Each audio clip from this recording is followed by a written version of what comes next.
नमस्कार मित्रांनो, मी भीमराव बरकडे। आज आपण मरळ मासा हा कशा पद्धतीने साफ केला जातो व त्याच्याबद्दलची थोडक्यात माहिती आपण पाहणार आहोत। मरळ हा मासा गोड्या पाण्यातील अतिशय प्रचलित असा मासा असून भारतात बऱ्याच ठिकाणी गोड्या पाण्यात या माशाचे वास्तव्य बघावयास मिळते। मरळ माशास बाजारात अत्यंत मागणी आहे।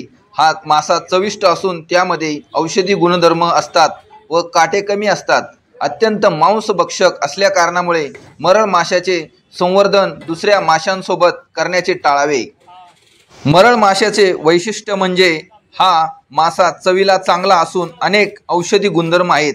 या माशामध्ये काट्यांची संख्या कमी असते। हे मासे मांसभक्षक त्याच्यासोबत दुसऱ्या माशाचे संवर्धन करणे टाळावे। मरळ मासा हा तुम्हाला फिट अँड फाईन ठेवणारा मासा आहे। साधारणतः हा मासा नदीमध्ये व तलावामध्ये या माशाचे संवर्धन केले जाते। तर मित्रांनो, अशा पद्धतीने आपण ब्रशच्या साहाय्याने याच्यावरील खवले बाजूला काढलेले आहेत। आता हे खवले बाजूला काढल्यानंतर आपण चाकूच्या साहाय्याने हा मासा कशा पद्धतीने कापला जातो हे आपण पाहणार आहोत।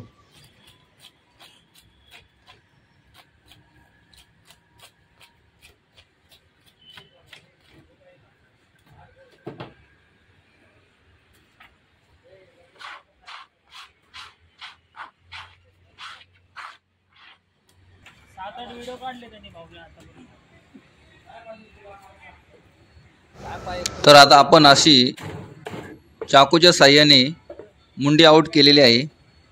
त्यानंतर आपण हे बाजूचे पर आणि पोटाच्या साईडला काप मारून पोटातलं वेस्टेज म्हणजे जो काही कचरा असेल पोटामध्ये तो बाजूला करत आहे। असा पोटाच्या साईडला एक छोटासा काप मारून व्यवस्थित पद्धतीने पोटातील अंडी बाजूला केलेली आहेत।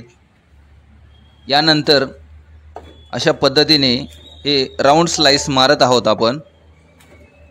अशा पद्धतीने ह्या राऊंड स्लाइससाठी आपण त्याचा वापर स्लाइस फिश फ्राय व फिश करीसाठीही हे वापरता येते।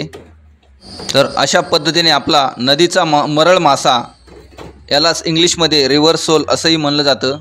तर अशा पद्धतीने आपण आता तो साफ झालेला आहे। त्याचबरोबर आपण शेवटी आता ही मुंडी साफ करत आहोत।